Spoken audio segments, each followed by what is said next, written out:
Hello, everyone, and welcome to another edition of StreamTime Sports. I'm your host, Nick Meacham, CEO of Sports Pro Media. Now, this week's episode is a special one for a few reasons. And on today's episode, we're going to be going deeper than ever into the topic of piracy, but in a different and quite unique way. This week, we're being joined by Adam Leventhal, who's the senior writer and broadcaster at The Athletic, who's just produced an incredible report and podcast on this very topic. It covers all sorts of different angles, including hearing firsthand from some of the fans and what they view and think about piracy, into details about how to access piracy and even to sell it. But to get a better picture of what I'm talking about, let's formally bring Adam straight into the conversation. Great to see you, Adam. Great to be here, Nick. Thank you very much indeed. Yeah, it's been a hot topic that I've been concentrating on for the last 6 months. So it's nice for it to be out there and for people to be able to listen to it and just pull at some of the threads, and there are many. There are many threads, and I love the fact that in this podcast and this report you've done, you've really taken a few different angles into how piracy is working currently today. We on this podcast have covered piracy in a few different angles, but I like the fact that you've lent into the fan side quite a lot and the actual practical aspects of people getting access to this stuff outside of just logging in online. But let's jump into it. Why did you decide to jump into this podcast and this topic in the first place? Yeah, I think in terms of why we looked at it in the first place, I think, a lot of people will be aware of illegal streaming, and it just became very, very apparent when you started to look into it how prevalent it is. So we already knew that there was an issue. We already knew because we'd heard, various stakeholders talking about it as well. Be that the Premier League or broadcasters. There's always been this sort of creep and worry that what is piracy doing currently and what does it potentially have the power to do in the future. So that's why we went into it. And then actually the podcast itself, we wanted to divide it up into 3 parts. And that's the culture, the crimes, and the crisis. The culture side of things was really enlightening for me to just basically go out and speak to people. And right at the beginning of the podcast, I went to Wembley. It was just prior to England playing against Wales in a recent international. And I thought, okay, I wonder if people will talk about this and, want to, be part of it and even admit whether they were going to be, illegally streaming or how they were doing it and stuff like that. It didn't take me long to actually engage with people that were quite willing to talk about it. And a lot of them were pretty angry and animated about the reasons as to why they illegally stream. But what surprised me was how open people were about it, and clearly how big the market is for illegal streaming. Because, one guy, for example, said, I've got a Fire Stick and I have an IPTV service, and I'm not alone. About 5-10 people in my office have, illegally stream in various different forms. So that was very enlightening for me to actually sort of really engage in the public's view of it. And then obviously, we get into the crimes. We also then look ahead, which I'm sure we can get stuck into in terms of that crisis, because, one of the things that a lot of people say is that this poses an existential threat to the game because it is inextricably linked with the finances that underpin football, and that comes from media rights, which you guys know so much about. I mean, it was very interesting to hear those initial comments that came through from fans and how, I guess it really does validate that the culture is the problem here, where it basically is now the stigma. It feels like the cultural stigma around it is well, it's no longer there from a consumer perspective. That from their side, I think it's been normalized to the point where actually it's a bit of a, how would I describe it, like a legacy of the political us against them type mentality that seems to not just be developing, it's completely matured. And I walked away listening to this going, I'm not really sure what the future looks like. But before we get to that, just tell us tell us a bit more about the depth of the podcast and what aspects you covered in there. Yeah, so having spoken to people, I wanted to sort of dig into it a little bit. And I described in the podcast, people may well have already heard it, or if they haven't, they will. But I describe it as being like an onion, because there's layer after layer, and you keep on digging, and then you go, oh, okay, and then it's all very, very sort of deep and complicated. And I would have thought for sort of rights holders and broadcasters, it probably brings a tear to their eye as well, a bit like an onion. So, in terms of what we wanted to do is, I suppose this almost sounds a bit surface, but just engage in the market itself. And we obviously did some sort of undercover reporting, and going to the point of engaging with the purchase of illegal streaming services. And in the past, if you look over the last sort of 25 years, as it started to develop, people might have to go to the pub and meet Dodgy Dave, who would have some fire sticks, and then you could actually have to go out and have a physical interaction with someone, or go to a market and find the dodgy electronics stall, for example. But now it's very much just a case of going online, going to very sort of big famous marketplace sites and searching for fire sticks, finding a WhatsApp number and engaging with it and getting a code through. Then you can basically set yourself up with your own streaming service, which will give you everything that you need, and for a fraction of the price. So I was able to find out about that. I also then, through speaking to sources who work in anti-piracy in particular, they were also basically saying, look, these platforms are almost set up like proper broadcasters, and they'll even have like affiliate schemes and reseller programs and things like that. And you think, well, hang on a minute, that doesn't sound like a sort of an organized crime side of things. It sounds more like a proper setup. But it is organized crime. There is no sort of debate about that. And I was able to sort of dig into that side of things as well, and almost see how easy it is for this industry to grow and to almost become a reseller, and to find out how much money can be made and the margins that people are making. But ultimately, when you look at the whole thing, yes, piracy is growing, and people might think, oh, well, it's a growing business and things like that, but they don't have to take on any of the expenses, and that's why there is such a huge frustration of rights holders, rights owners, that they're having their content stolen, and that's why they're so aggressively going after it and trying to stop it as best as possible. But that in itself is a whack-a-mole game. Absolutely. You spoke to people from Amazon and Premier League and fans and anti-piracy expert suppliers, a few of them, which I'm very familiar with. You talked a lot about the Fire Stick aspect of piracy, which does seem to be the one that's really rampant and has this whole layer of organized crime around it.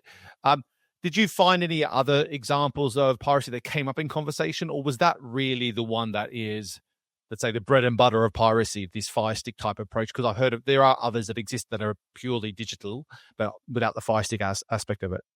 Yeah, I think that that it's long been a frustration of broadcasters and leagues that the Fire Stick, and I must point out, because it's important to do this, that the Fire Stick has become a sort of a catch-all phrase for any device. So obviously it stems from Amazon having a Fire TV stick initially, and I think lots of those people who are trying to protect their rights have been frustrated that people were able to sideload piracy apps very easily via the developer mode on these Fire Sticks to enable piracy and to enable these IPTV services to sit on them.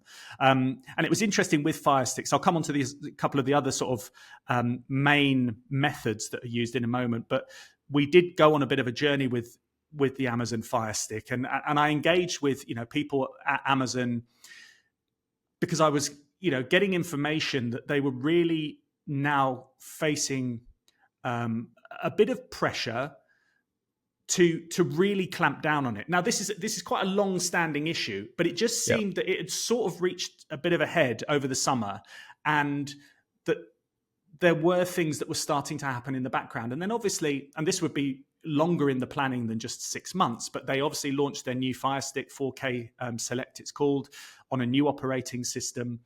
And in amongst that, they were also saying that, look, we're going to be blocking the piracy apps on the new device, it's not as open. There is, the developer mode isn't there anymore, and it will only be available via the App Store and things like that. But also that over the summer and from now on, they are going to be more aggressively blocking the apps that people attempt to put on there if they do still have an old version of a Fire Stick. And there are millions of those. So this issue isn't just going to stop. It's not going to be a line in the sand.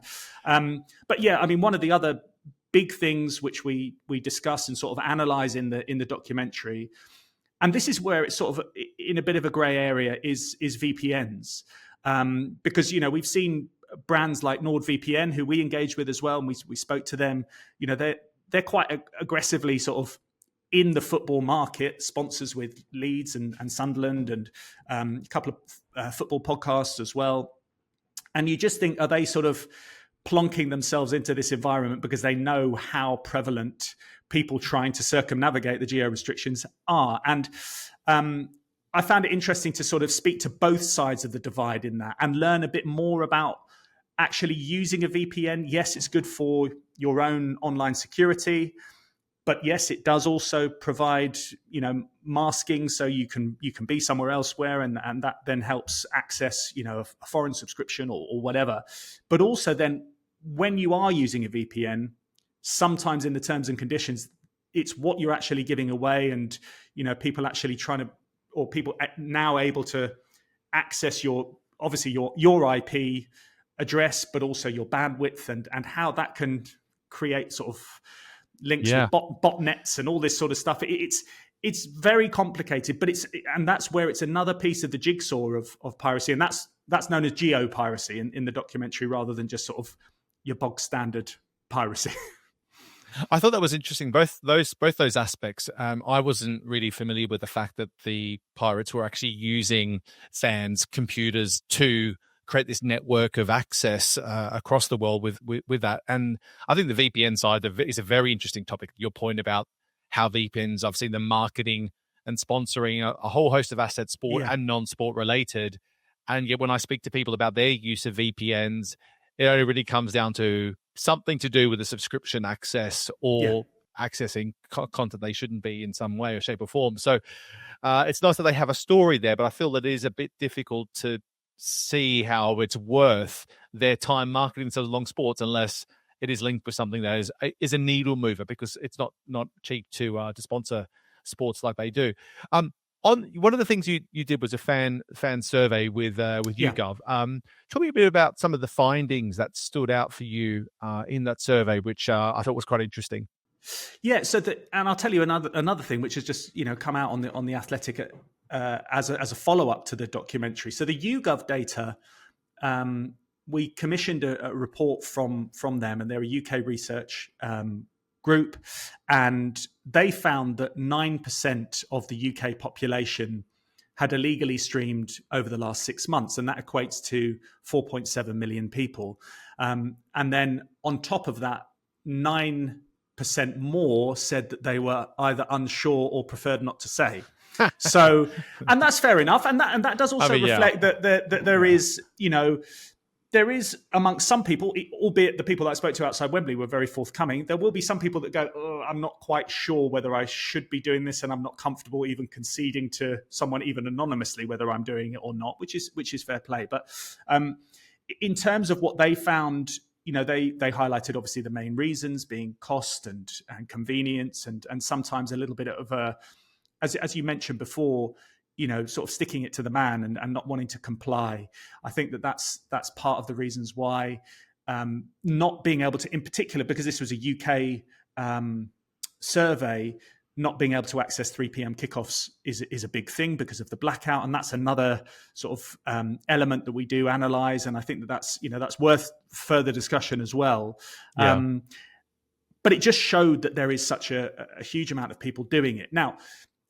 As a follow-up to the documentary, and in some of the articles that we ran, sort of running alongside the release of the documentary, we asked people if they wanted to take part in a survey from Athletic subscribers, and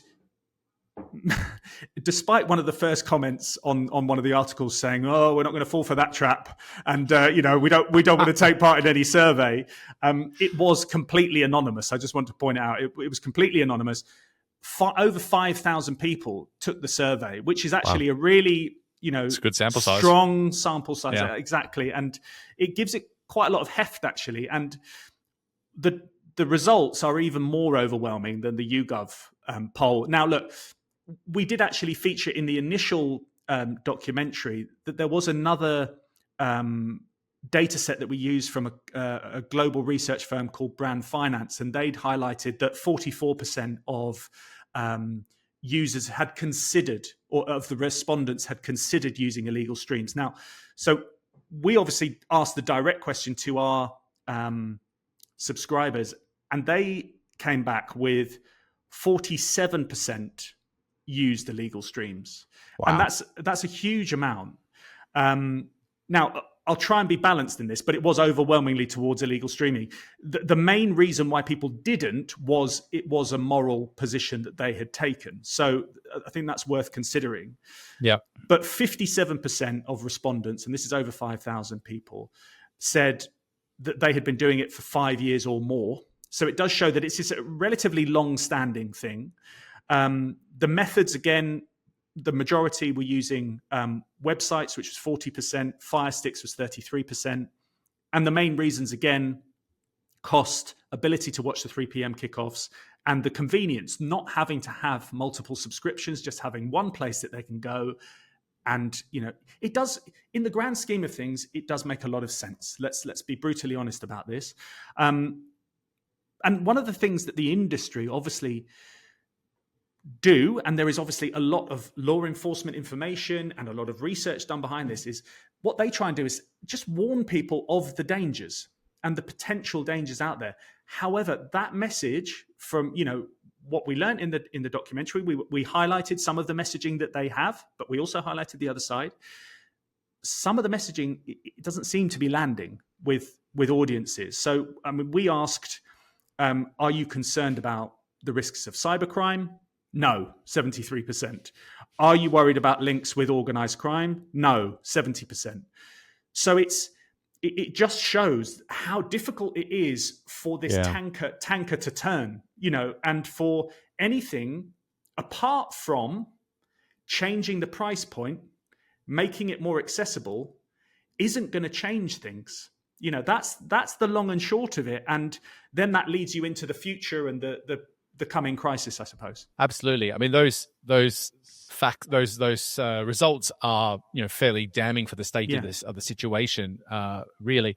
And you've seen what happened in the French football league, which has got a lot of coverage, and a lot of that was linked with why DAZN had to pull out of that agreement, was that the state of piracy was much worse than they expected, and therefore at that price point was, well, we're just going to go to find it in other ways. And now then Ligue 1 has launched a direct-to-consumer product, which is a much lower price point, which I do think is at a price point that probably makes people go, you know what, that's palatable. I can probably do that versus taking it and finding it through other means. Yeah. But on that point, just interestingly, on that point, and before you go on, because I think it's interesting to sort of analyze all those different elements of it. But I was out recently at Web Summit. I was speaking we did a live podcast out there, and a guy from France responded to that point about Ligue 1 and said, yes, it is an attractive price point. Yes. However, still within that, you get your Ligue 1 action. But if you support Paris Saint-Germain, you then have to get another subscription to watch Champions League, et cetera, et cetera. So the fragmentation argument is still there, even if you do find a solid price point for one of the competitions. Sorry to interrupt. No, but that is a great point, because I hadn't really thought about the Champions League connection. That's with Amazon Prime or a Canal Plus or alike, that you need to have that as well. And I don't think the LFP approach solves everything. I think it just shows that there can be an uptake, but let's also look at the fact that I think the revenue number that they're expecting this year in terms of revenue generated from those media rights might be like 20% of what they were making a few years ago. Yeah. And the outlook to get to where they were from a revenue generation perspective See, is very speculative at best. So Yeah. that means that, and that's because you can look at the pay TV model and what this means in particular in the UK with Sky, especially probably the most impacted by this, given they're the dominant force of owning those rights in the Premier League. It does feel like a huge revolution would need to happen for this to be ultimately resolved. However, then you look at it at the moment as things stand today. Sky wouldn't have a lot of interest in, but they don't necessarily want to have the more rights made available. So let's go to the 3 p.m. blackout conversation a little bit. They don't necessarily want that route because that means there's going to be more games available. More games being made available makes the rights that they've been buying less valuable ultimately because there'll be more saturation of games to the market. And they dominate the market. They have a mature subscriber base that they'll get limited value from having more games as part of their offering, I would theorize. So they probably aren't that excited about it. And then Premier League, they know this is happening, but they also know the most dominant investor in a single sports property in the world, in Sky, probably doesn't really want to see much movement happening there either because of the reasons I just shared. So I think Premier League's in a bit of a rock and a hard place. They know this stuff's going on, but they don't want to bite the hand that feeds them. Yeah, I agree. And, it's sort of a codependent relationship between the Premier League and Sky. And I was at Sky for a long time. I worked there for 16 years. And, it was very much the case that you would, be aware of, right, okay, well, when's the next rights cycle coming up? What's going to happen? How is it changing? And it's been very interesting to see how the dynamic has changed. Obviously, competition came. BT were there. They then got Champions League, and you thought, "Wow, is this really going to change?" There's always been the looming threat of a big gun coming in. Obviously, Amazon sneaked in, popped their head in for a bit, popped out again. And now Sky have got a lot more games, and they've been given a lot more games. So. And Richard Masters recently, speaking at Leaders, was saying, look, that there are no more games that we can feasibly put outside of the 3 p.m. blackout, 3 p.m. kickoff time. And what interested me is just to sort of take a moment and go back to not only when the blackout was first brought in back in the 60s, then subsequently only really needed in the mid-80s. But when the Premier League started in 92, 93, there was 66% of games on Saturday at 3 p.m. And then last season, that dropped down to 33%. So it just shows that they've moved as many of the games outside of that as possible to make it more commercially viable. And going back to the point that you were saying about France and the sort of the financial redesign that has subsequently happened from ultimately a broadcast partnership crash is... yeah, you see the reality of what life is like without those huge swathes of money coming in. Now, look, the Premier League and both, and Sky and any other broadcaster will be seeing what's on the other side. And it almost feels as if it doesn't have to be like France, because that was almost a cliff edge. Right, what are we going to do from 1 month to the next? They can plan ahead far more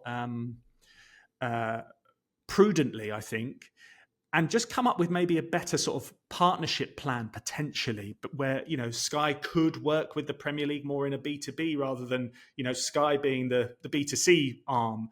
If the Premier League were to be the front of it all and have their own, Premflix platform, as is often coined, they would have to basically take on a lot of the additional stuff that people don't see, all the trucks, the cables, the broadcast side of things. Yep.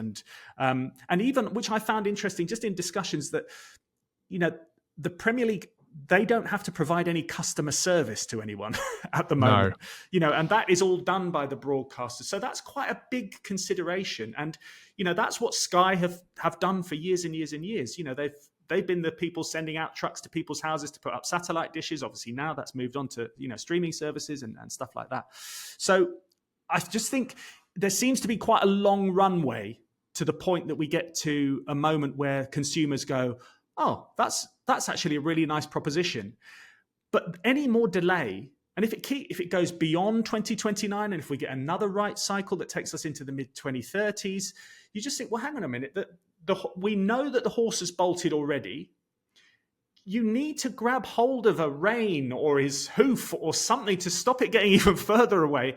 Otherwise, it's going to go, and it's going to be a very similar situation to, the music industry. But yes, that was a slow burn initially, but they did act and they did change the environment. Yeah. And that's what has to happen. It has to happen because, people are getting now via illegal streams what I would have thought if you offered, a normal consumer the opportunity to have a nice platform where you could access everything at any time, they would go, well, I think that's really cool. And yes, I will pay a slight premium for that. It might not be as high as what people are paying per month now, but at the very least they would go, well, our sort of wishes have been granted, and yeah, I will now actually start to engage in that. And I think that something like that has to happen because everyone's so, consumers are so much more nimble now. They want what they want when they want it. And if you don't get it, then they'll find it. So,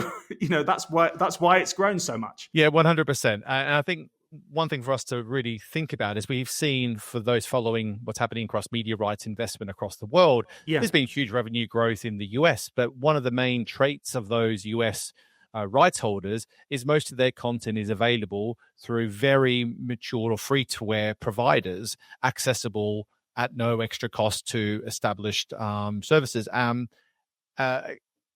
Whereas obviously in the UK and in Europe, there's still very much a pay TV legacy there, that the economics of that is still holding it all together. Yeah. But it is getting further and further strained. And you couple that with what's happened with the Premier League and other football leagues as well, with all the investment that's come in financially, there's more pressure than ever on every single team to be driving more revenue to buy players, et cetera. Yeah. And that creates even more difficulties for a sport to change and evolve when there's so much riding on next year's paycheck. And the state of the Ligue 1 and French football is in tatters and will be in tatters for some time for all these investors that have bought in at the peak of its media rights revenue, and there's no light at the end of the tunnel where that return's ever going to come back to the fore.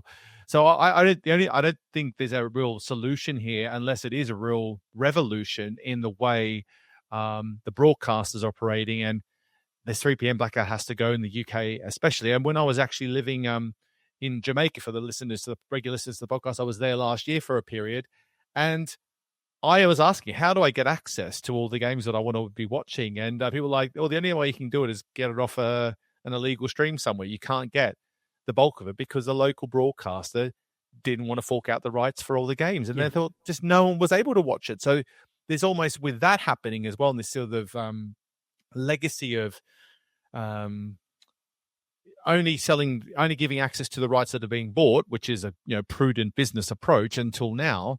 And you couple that with the low cost point to access content through social and YouTube and everything going on, I just think it's the only one way, and that has to be a complete revolution. I'm not even sure a Premflix model where people can buy access at a low price point is still going to solve everything. No, I agree. I think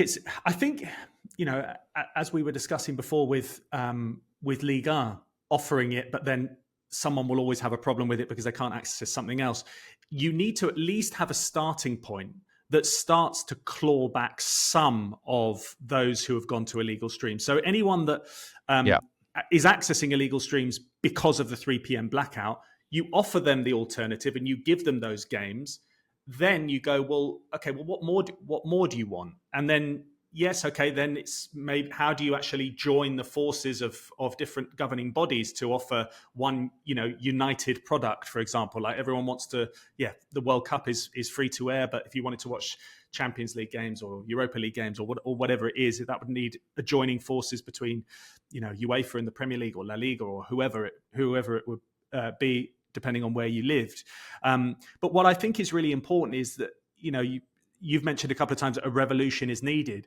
It needs someone in power in football to make a bold decision that is going to be for the benefit of the consumer rather than for the benefit of the shareholders or the interested parties within that league. And look, I'm not pointing the finger directly at, Richard Masters or,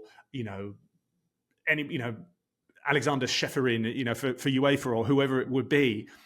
It's just about having to make that big call where you can be the guy that delivers something that you know full well is going to put smiles on people's faces. At least you have made that step forward to say, you know what, we have to do something now.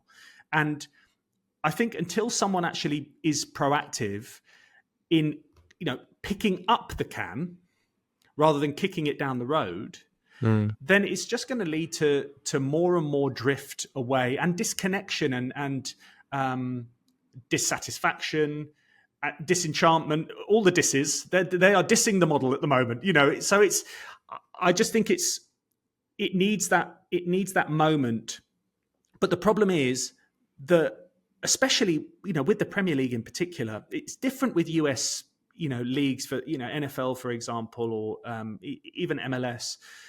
When you have a model where teams are fighting for their lives to stay in the division, to secure the finances that come from the central payments, it's never going to happen that turkeys are going to vote for Christmas. It's just not, that is not going to happen. Love that analogy. And yeah, I just think it's just one that it's so difficult to unpick. And there's no time to stop and go, you know what, we're just going to pause for a couple of seasons and we're going to sort all of this out. We're going to be able to recalibrate all our finances. You're going to be able to start to, work out how much your wages are going to have to drop and et cetera, all that sort of stuff. Just it's so difficult to do that. So I think that's why the can is kicked down the road rather than someone picking it up and going, look, come on, we need to sort this out.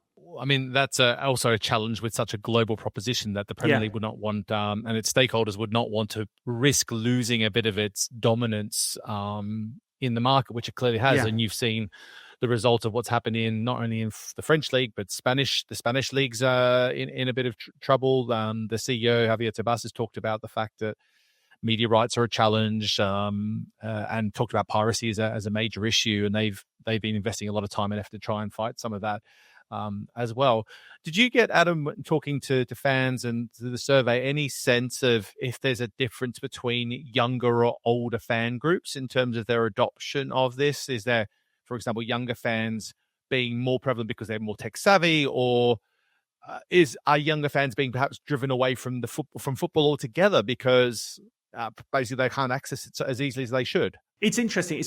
I haven't got the hard data on it because the YouGov poll, for example, was of a representative sample of UK adults, so 18 plus. The survey that we did from The Athletic was anonymous, and we didn't sort of dig into any more of the data on our subscribers. But anecdotally, and this is sort of twofold, I'll come into my own sort of like personal experiences with my family and things like that. But from speaking to people who illegally stream, it was very much the case that, a couple of the guys said, no one my age will pay for a normal monthly subscription. And I said, well, how old are you? He was 23. There was another guy who was 32. So it's like, I'm 46 now. And, so it's like, it is the younger generation that have disposable income, or may not have. And that's the whole point of this as well, which we haven't really mentioned. Everything's going up in costs for everyone. Cost of living crisis for a lot of people all around the world. So you do your little audit of your monthly expenditure and you go, I can't afford Sky anymore. I can't afford TNT. I can't afford Netflix, Apple TV. Are we still paying for that? Like all these things sort of rack up, and you do, you do your sort of your audit. So I think it's clearly more skewed towards a younger age group. However, one of the first people actually that we spoke to outside Wembley, it was a father, an older father. I think he was probably in his 50s or so, 50s, maybe 60s, and his younger son who was in his 30s. So yeah, he was probably about 60-ish. He was, part of the equation as well. So it's people making decisions that might be led with, dad or mum, find out from their kids, why are you still paying for that, dad or mum or whatever? Why don't you just get one of these? So I think it's obviously bleeding through from the younger generation, and then that is obviously having an influence on people who are older, who are also going, well, I can't afford this, but I still want to watch my team. In terms of what younger people are doing and what they want to do, I think that that's also a big battle, isn't it? It's if people are growing up now in an on-demand world, which has been for a number of years now, but it's just that sort of drip of, well, I want to access what I want. How do I get it? Well, why can't I get it? Why can't I have that? So there's almost an entitlement that, well, I deserve to see that now. And, things like the 3 p.m. blackout and whether that's going to have an impact on lower league crowds and, is it going to damage the trickle down of money into the football pyramid and stuff? That doesn't come into people's, minds when they're actually going, no, I want to watch Arsenal against Manchester United now, right? I'm on my laptop, right, got it, bang, I don't care.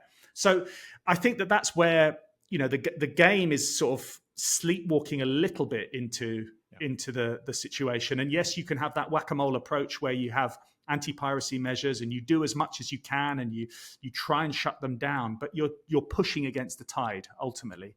And I look at my son, for example, but my daughter as well, both into football, but still the attention span is not necessarily there always to watch everything that's served up by Sky on TNT. Their mind and their attention will be piqued by, oh, Real Madrid, Liverpool. Oh yeah, cool. That's pretty cool. Or, then, I mean, all that, I do say that. However, I do, I was going to mention someone like Bournemouth and Fulham, but I do remember sitting there on a Friday night very recently watching with my son Bournemouth against Fulham, and it turned out to be a really entertaining game. So it's going to differ for a lot of people. But I think that ultimately the attention span and the attractiveness of the product as well is a big consideration. And also, as we've seen, and you'll know far more than I do about this, that when a big tech company, an Amazon or a Netflix or an Apple or whatever, step into it, as is mentioned in the documentary, they want that big, interesting stuff that they can hook into other big consumer moments, be it, Black Friday or Christmas or whatever. And that does then have an impact. If they only want to show that stuff and that is the only stuff that really has a worth, what does that then do to the rest of sort of footballing structures and leagues? And that's where you really need to worry about lower league football. It's not necessarily the 3 p.m. blackout. It's the funding that's then going to trickle down.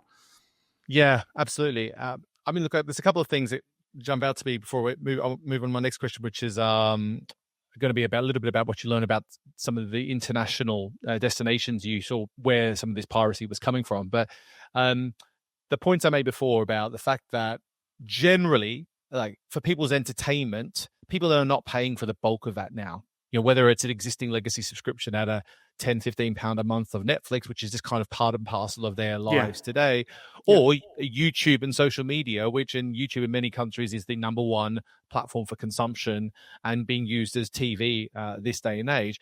And therefore, the people that they trust and consume content from typically are not asking their audiences to pay them a surplus and fee because they use different means and scale of global audiences to drive opportunity to sell other things to them, if you think about all the big creators in the world. And I think you've got that happening and people are genuinely entertained advocates of that content or create perhaps they're following on these channels, and then they're being asked to pay a massive premium for something that is a lot of it what they're being demanded to pay for in this case of, like, say, a Sky who has the whole sports and entertainment portfolio of content they have access to. Well, a lot of it actually I don't really care about. And sometimes I think if you actually throw the kitchen sink at people, that legacy of the bundle, I think for me, it hits me the wrong, almost like as a counterbalance. So if you tell me, okay, it's going to cost you a lot of money, but you're going to get nonstop full access to the Premier League here, I'm all ears. But if you're telling me that then I'm paying for thousands of titles of extra content that I'm not interested in at all, I think sometimes, not always, but sometimes we might have a bit of a stigma against that if they're not already actively interested in that content as well. So I think there's a real tension about the cost point, but also just the fact that it's sitting in these sports and entertainment environments that aren't really fit for purpose for the modern consumer. Yeah. But let's move the conversation on so we can, as we'll wrap up shortly. But I want to hear a little bit more about what you learned about more like the globalization of where these like hotspots were, I suppose, or where piracy was being manifested or managed from, because obviously there's been different stories that have been released about piracy rings being founded and shut down. But you were talking about Saudi Arabia and I think China and other countries in there. What did you find about that global cooperation, I suppose? Yeah, I think the best sort of bellwether for this is the fact that the Premier League Singapore office was set up not solely but predominantly to deal with piracy issues, and then that obviously then bleeds into the whole Asia Pacific region. And when we were looking into Amazon in particular, there was multiple sources that said that some of the malware that was being loaded onto or coming as a package of these pirating apps, which was being loaded onto Fire Sticks, was due to a national security risk emanating from the APAC region. Now, I have to be clear that Amazon did push back against that specific accusation, but they did, over the process of the investigation, also concede that some of the apps that were being blocked, there was 4 in particular, they were blocked because they were exhibiting malicious behavior. So that's coming from intelligence from multiple sources and also focused on the APAC region. Now, what I found interesting was in the brand finance information was, yes, Saudi Arabia, for example, was one country that had a very, very high prevalence of illegal streaming. And obviously that's, they have their own historic links with piracy, and they sure do. They were involved with the whole Be Out Q, Be In Sports, losing $1 billion or £1 billion, or probably even more. And you can almost feel that, and it was something that I sort of wondered about, maybe even in advance of doing this documentary, that how much of a key lever piracy can be if you do want to change the landscape. And I think that the exact purpose across the board of piracy, yes, it benefits the consumer, but who is running some of these bigger operations, I find really, really interesting. And one that we dug into, which is not a million miles away from Saudi Arabia, was run out of Egypt, and it just showed the sort of broad nature of operations, and that was hinged into Stream East, which is a very sort of infamous, popular piracy brand, as is sort of alluded to in the or mentioned as in the documentary in the States. And this operation was run by the Alliance of Creativity and Entertainment, which is basically an arm of the Motion Picture Association, and they've waged a decades-long war on piracy, and they've almost, at times in the olden days around Piracy Bay and stuff like that, Pirate Bay, sorry, I should say, from Sweden, they were almost being bullied by the pirates, and sort of, it was like a Tom and Jerry sort of thing, and which I found a bit of sympathy for the Motion Picture Association. But back in the day when it was sort of freedom of expression and freedom of movement, decentralized internet, and all that sort of stuff, you did sort of see. I understood the Robin Hood side of things, but now it has changed a bit. Now, in terms of that Egyptian operation, it showed how diversified the revenue streams are for these operations, and then it starts to bleed into real estate and shell companies and large sums of advertising revenue. And I think obviously the aim of the anti-piracy organizations is to discover, right, where are all these threads going? And I don't necessarily know that they do get to some of the big stuff, but I'm not sure whether they get to the really, really big stuff enough to really change things. And obviously the Saudi Arabian Be Out Q situation was almost piracy being used as a sort of a weapon against a fellow nation. And it just showed how strategic piracy can be as well. Now, I mean, I've gone around the houses in all sorts of different places there, but it just does highlight the fact that it is a global issue. And what I did also find interesting is that when you highlight, something like a Stream East brand being run out of Egypt, there will almost be a dismissiveness to it from a loyal audience in the UK or the US, and basically saying, oh, no, that's not the real one. We're watching the real one, and you can't shut that down. So there's a sort of a defiance to the consumer base as well, that they don't want this to ever end. And the longer the longer the gap goes between a proper, and you're right in what you said before about it's so difficult to manage globally because there are so many different rights agreements between different countries, until one of the big nations does something that really, really changes the environment, where, a UK, I say big nation, we're a small nation, but in terms of having the Premier League, the most lucrative football league, etc., unless someone does it that can actually really lead to a systematic change, they're never going to really grasp it properly. Because also consumer habits and cultural differences around the world as well. People just think it's normal now. And people forget that they're actually, contributing to a sort of a criminal operation, or they're actually committing a crime themselves. Because it's very rare that an individual consumer would be punished. And that's why the anti-piracy groups, they always try and target the higher up, so they can at least have a little bit of an impact on a market below those individual hubs, basically. Yeah, I mean, I've seen some presentations over the years where they talk about the fact that basically a teenager can also set up a pirated service, through to you have these huge organized crime organizations running these things from right across the world. So it's like, where do you start, and how do you get there? And obviously the big fish is where you can have major impact, but at the same time, you turn the lights off on one thing, they'll just turn them on in another room, which is, I think, one of the similar line that was raised in the podcast.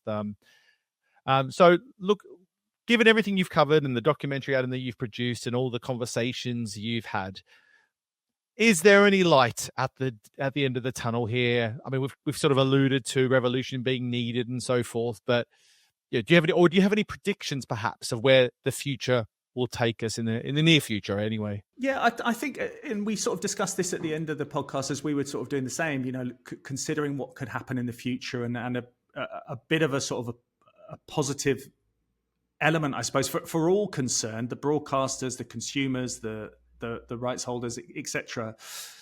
I think it's clear, as we've mentioned, something big needs to happen. And although there are complications with it, and we've done a separate documentary about Saudi Arabia and soccer and at what cost it was called and things like that, I did find it interesting and there are complications to Saudi Arabia's relationship with FIFA and DAZN and things like that, which people will know about. But the fact that they were able to, although it was a new competition, there are lots of caveats in this, although it was a new competition, being able to offer something like the Club World Cup for free around the world, although the Super League never got off the ground and was widely criticised, it does show that globally, football teams, football organisations, broadcasters, heads of governing bodies and things like that, separate all the criticism, the ethical stuff, put that to side. It does show big things and big changes can happen. Whether the motivations are purely focused on the consumer, that's another thing. But all these organizations that will say, oh no, it's too complex, or there's too much risk, or there's too much this or too much that. Things can happen and they need to happen. So these things, although they, the Super Leagues, for example, is seen as like, a pariah sort of proposition, it does show that all these clubs can actually come to some sort of agreement to move in a different direction. And that's the sort of massive shift that's needed to try and sort of quell piracy. And I would be the last person to stand up and advocate for Gianni Infantino. We've done our own documentary about him, and there are lots of different views on Gianni Infantino and how he runs FIFA. But he does sort of bulldoze his way into situations, quite literally bulldoze his way into different nations who completely, transformed themselves from, Qatar to Saudi Arabia and giving opportunity to new places and things like that. I wouldn't say we need to be like Gianni Infantino, but someone or a team of people or a team of leaders need to make bold decisions and need to realize if they keep on professing that this, democratization of football and making it available to the world and making it all for the fans, and that's what it's all about, and that's what makes the game go round and the ball roll and blah, blah, blah, blah, blah. We'll do something big and do it for the fans. And yes, if that means that a football player earns 100 grand or 50 grand rather than 250 or 500 grand, fine. The redesign needs to happen. Otherwise, those financial guarantees that everyone loves and is sort of thriving off and building, their life's wealth at the top of the game, people might just fall out of love with it. And that disconnect may well just have a bleed through into other areas. We might see even more of a exponential growth in esports where people can actually go, you know what, that doesn't cost me anything. I'm going to go and enjoy that. People have got a lot more choice nowadays, and football can't just rest on its laurels and think we'll be here forever and we'll always be the biggest show in town. That is not the case. And, the movement towards piracy is a sign that people do move away from the way things have been done. And they can always move away from football, and they can always, things can maybe go back to how they used to be, which I don't necessarily know if people that would stop people engaging in the game. I'm not sure, because people do love football, but maybe the fans would swallow a little bit less razzmatazz if it was a little bit more affordable for people to watch around the world, I guess. Absolutely. Well, I mean, you couple all of that, what you articulated there, and then this growth of the value of highlights and non-live content to grow audiences, to keep people close to the game. I think there's even more question marks about the whole economic model that is underpinning it, not least what we've just talked about today around piracy's impact directly. But look, that is all we've got time for today. The podcast is the Athletic FC Podcast, and the podcast title is The Underground World of Illegal Streaming. Go check it out if you haven't already. Adam, thank you so much for joining us. It's been a great conversation. Yeah, no worries. I really appreciate you coming on, and it's good to sort of pull on those threads. I think we did that enough, didn't we? Well done.